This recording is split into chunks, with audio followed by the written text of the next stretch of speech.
Twin Cities has issued a severe thunderstorm warning for north central White County, western Sherburne County, until 5 p.m. At 4:26 p.m., a severe thunderstorm was located over Maple Lake, or near Buffalo, moving north at 50 miles per hour.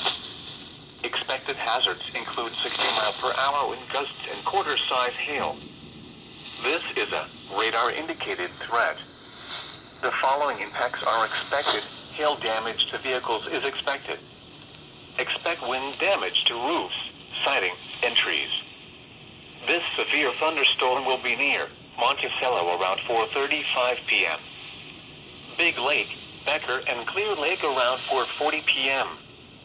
Other locations impacted by the severe thunderstorm include Enfield, Buffalo Airport, Santiago, Hasty, Silver Creek, and St. Cloud Airport. This includes the following highways: Interstate 94 in Minnesota between mile markers 179 and 193. U.S. Highway 10 in Minnesota between mile markers 181 and 202.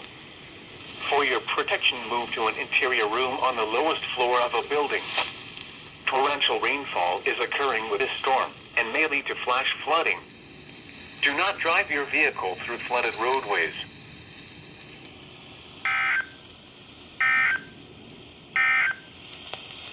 At 3:20 p.m., a strong